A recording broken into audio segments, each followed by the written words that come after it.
Level up your soccer skills. We're inside the next generation training facility. I'm Jose Cedeño, and tonight on Evening, puffy pancakes from Japan. Why people and parrots are screaming for a bite. And it's a musical experience that is more than a concert. A journey through the revolutionary sounds that define the 60s generation. Plus, how you can escape to the coast by winning this $5,000 trip.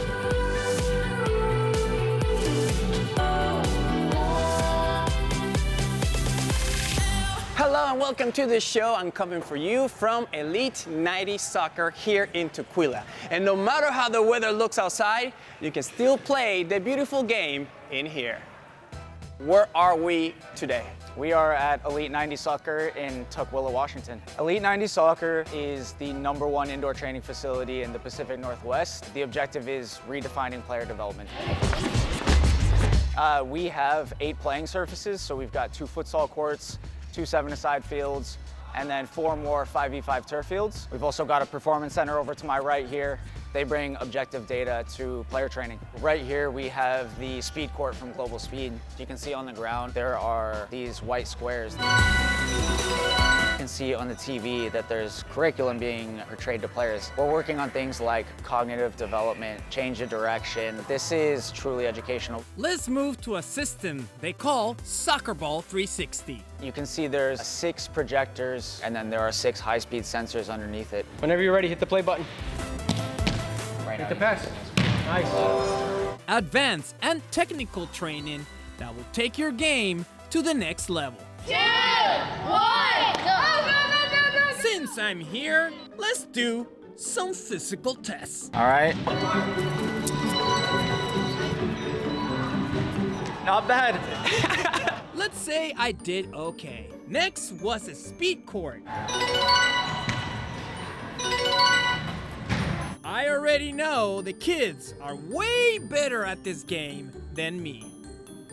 Well, I'm gonna have to spend a lot of hours here if I want to improve my soccer skills. They open every day. Now let's go to Redmond, to a place they're making Japanese desserts. You probably see them on TikTok, but we're gonna show it to you in real life.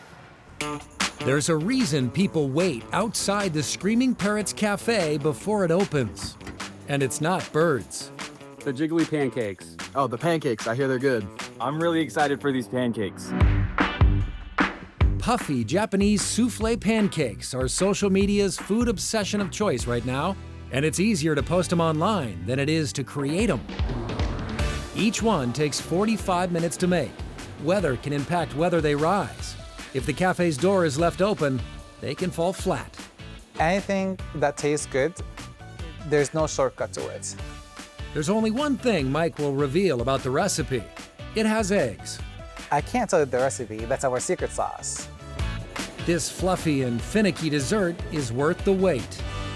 Unfortunately, it does take some time, but I promise you will definitely be happy with the taste. We want to open something new and different. I didn't want to open just another cafe where people just go and try the same thing over and over again. And we wanted to have something unique and tasty. Lattes made with fresh oolong tea instead of coffee. House-made onigiri. It's so smooth and creamy. And other desserts like this Basque cheesecake round out the melting pot menu. What inspired the name? Mike has 6 parrots at home. They all scream and play. We got them since they were a baby. They're very, very friendly and they love people and they'll always love to see us. So we decided to name the cafe after them. The only parrot at this cafe is the one on the logo. But Mike hopes to open a second location soon, one with enough room for some of his screaming parrots. And there will be an even longer line when guests can Instagram their puffy pancake with an actual screaming parrot. All right, they're so popular that you're only allowed to take 2 on your visit. Your best bet is to be there at 3 p.m. when they open. Now let's travel back in time to the iconic 60s, yes, and check the music, the fashion, and the moves. In Federal Way Performing Arts and Events Center, there's a show everyone is buzzing about. 10 out of 10. No, 1,000 out of 10. No, 1,000,000 out of 10. It was like living it all over again. It was extremely fun. Well, the 60s are back. For one day at least, right here. Is the 60s Flashback Show. It starts off with the squeaky clean, almost the 50s. We're gonna swing in the crowds and we'll be clinging. And go to the psychedelic rock. No other decade has that kind of dichotomy in it. When the 60s happened, there was just this breakthrough of sound, breakthrough of music, breakthrough of ideology. The music is so iconic. We want to take you back down memory lane. Sound is impeccable, the vibe is real. This will truly bring something out of you that maybe you really needed. I really pride myself in finding the right voice for the right song. Baby, baby, I'm aware where you go. You know, you watch one person, you just go, she was amazing, what? He was amazing, what? One of the talents for this year's show is the one and only Savannah Woods.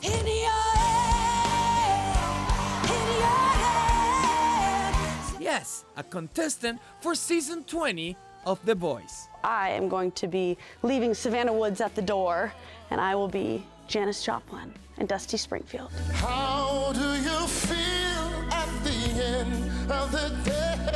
Grateful to be a part of this really fun experience. It has this nostalgia that I just love. Surprise, surprise, I was not alive in the 60s. No way! I know. Another performer is Tiffany Wilson, singer and songwriter. There's a soul for sale. I like to think that music heals. We need that unity and that camaraderie. I took the opportunity to ask her for a little preview. No, no, no. No. Say you don't want those cut. No. And she left. Okay, moving on, because the 60s look is very important for this production. The costumes are like a huge part of this. Everybody comes dressed, and everybody's just like in party mode. A lot of ta-da and pizzazz. Are you gonna be dressing up for this? Oh yeah, Yeah? tuxedo. If everyone is dressing up, I need to change. We need something for Jose to wear. Yeah, we got this outfit right here. Jose, you look great today, but I'm thinking. Look at this. Look at this. I'm vibing today. That's good. And we cannot forget about the moves. Do a little bit of dance. Those 60s moves, man, there's nothing like them. The dancers are fabulous. It's not just song after song after song. Everything is knit together. It's a whole experience. The 60s Flashback Show is happening on April the 18th at 7:30. And if you go, check in the background because you might see me dancing. Just saying. We're also gonna have more music on Savannah Woods later in the show. Now, the James Beard finalists were just announced. Two Best Chef finalists are from Seattle, Johnny Courtney at Atomo from Wallingford, and Aaron Tikuvi at Surreal in Madison Park. And not to brag, but Evening went to Surreal before it was a big deal. And here's why: they're really good. Surreal is the first and only restaurant in the city with Washington-only wine list. Chef Aaron Tikuvi opened this space in 2021. The restaurant is located inside a 100-year-old Victorian home and has an outdoor patio as well. The goal is to create delicious experience for customers. The modern Pacific Northwest menu changes with the season, so you always get fresh food. Congrats to Chef Tikuvi for being a James Beard finalist. Well, it's spring. Are you craving a getaway? Maybe an escape? Well, we got you. For 30 years, we have been asking, you have been answering with your favorite places to visit. It's all part of our Best Northwest Escapes. Go to king5.com/escapes to vote for your favorites. Each vote enters you a chance to win a Grace Harbor getaway to Westport, Ocean Shores, Lake Quinault, and Seabrook, worth $5,000. Vote for your favorite Best Northwest Escapes right now. We chat with a former Sounder about the World Cup. and witness what it takes to make underwater images that will take your breath away. Wish me luck. Evening is sponsored by Grays Harbor County Tourism. Welcome back to the show from Elite 90 Soccer here in Tukwila. And you know, the World Cup is headed to Seattle this summer. And while we were here checking out this facility, I ran into a former Seattle Sounders player and a World Cup ambassador. Let's talk about the World Cup coming to our city. How big of a deal this is? I don't think people understand how big it's going to be. They got to remember this is the world's game. It's a Super Bowl every single day. We're going to bring cultures, which is my favorite part. We're going to bring all the cultures into Seattle and allow them to see what we are. I'm one of the ambassadors for the World Cup here in Seattle. Wow. Yeah. So I get to talk football. Okay. I get to talk Seattle. I get to showcase what we are, but then also welcome, like I said, welcome all those other cultures into Seattle. What do you think soccer have done for our city? It has grown immensely. And watch the World Cup. Watch come July and August, and how many kids have a ball at their feet? Not only that, USA is playing in our city as well. From a kid who's from Seattle, who had a chance to play on the national team for 4 games, this is like a dream come true for me. I get to watch the players that I played with, against, on TV, playing over wherever in Europe and the MLS, but they get to come and support our country, and we get to have the pride of USA here in our city. It's one of the coolest moments for me as a soccer nerd and soccer fan. This is the World Cup, one of the world's biggest game, and we get to have our team here in front of us. It's a sport that you'll find on every corner, at every park, at every city around the world, not just here in the US, not just over in Europe, it's everywhere in the world. And that's what's so great about the World Cup is it showcases the whole world, and we get to bring that here.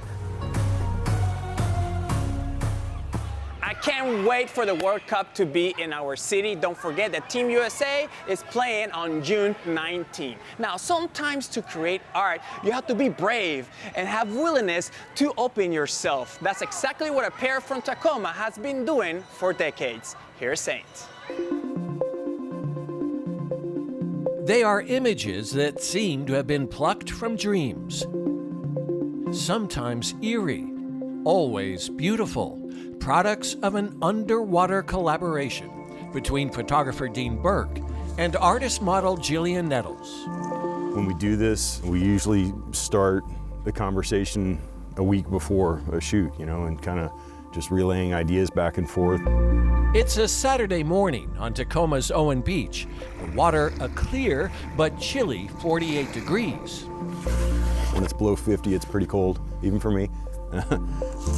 Dean has a wetsuit, a warm blanket compared to what Jill will be wearing. Wish me luck. But every time I go in the water, I like to say, hello, mother. The water may be just fine for a seal, but believe me, going in past your knees is a true act of bravery. I think the key is just knowing what to expect. They have no more than 20 minutes to shoot before Jill's core temperature drops to dangerous levels. When we're shooting underwater, she's moving, I'm moving, the entire stage is moving, right? So that's a lot of dynamic elements at play at once. For the sake of art, Jill has become a certified freediver. And that led me to really hone my ability to swim efficiently and hold my breath. And then it just became playful, I think. I learned a lot about nose bubbles and awkward positions and pointing your toes and relaxing your facial muscles, just staying relaxed, yeah. When 20 minutes are up, Jill and Dean head back to shore, where Jill has a gallon of warm water waiting for her. And Dean has a towel. Fully dressed with a thermos of hot coffee, Jill is visibly shaking. Oh, this is nothing. It's been worse. This is the after drop. And all your cold blood goes to your core. And you get a little much colder, but it doesn't last that long. Dean is excited by at least one image. To add to the collection, all captured in a single breath, in chilly waters, only recently clean enough to swim. The idea that we get to do this is a gift, so the appreciation, it's at the core of it. Well, that looks extremely cold. You can tell they're suffering for their art. Up next, how a refurnished drugstore dating back to 1895 has become the must-see restaurant in Steilacoom. Welcome back to the show from Elite 90 Soccer in Tukwila. Now let's head to Steilacoom to get a taste of a sweet life at a historic place. Here's Saint. I want people to feel comfortable here. Hi. I want them to feel like if they're having a bad day, they can come in and hopefully they leave here with a smile on their face.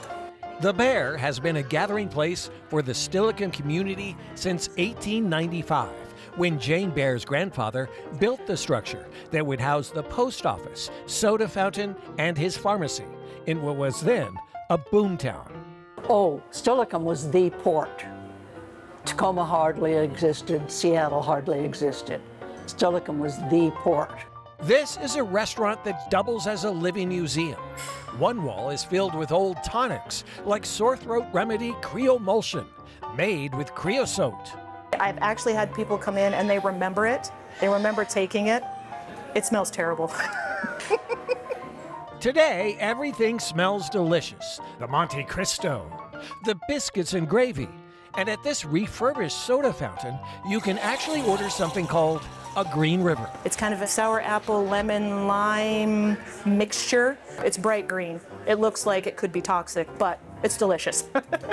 There are far too many buildings like this getting torn down, but the Bear, like Steilacoom itself, has found a way to keep history alive and make visitors of all ages feel at home. My favorite is her Reuben sandwich for lunch, to die for.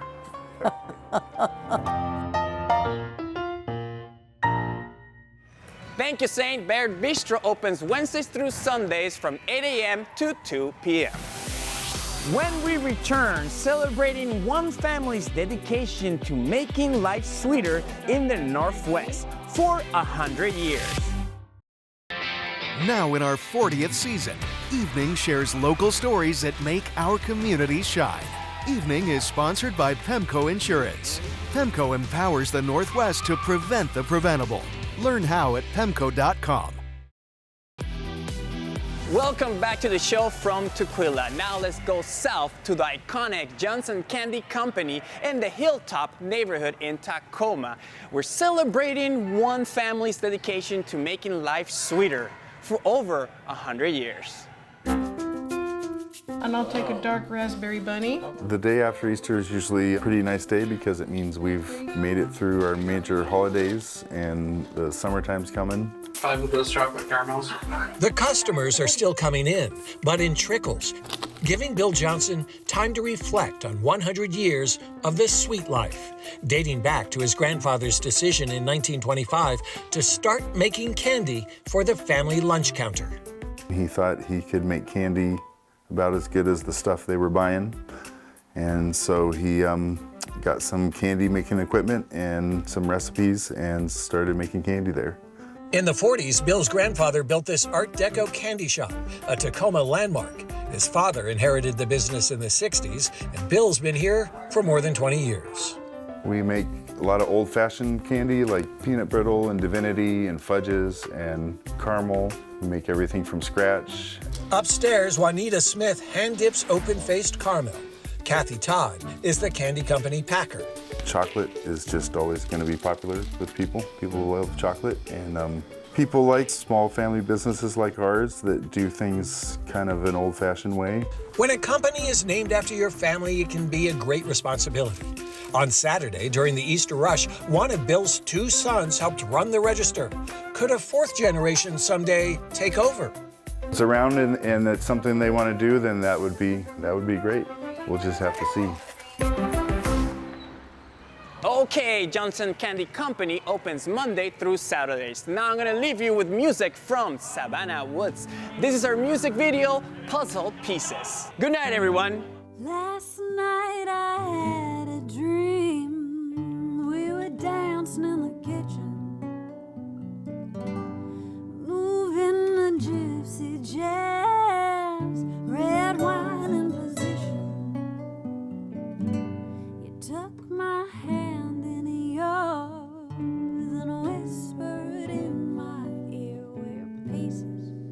the same puzzle, my dear.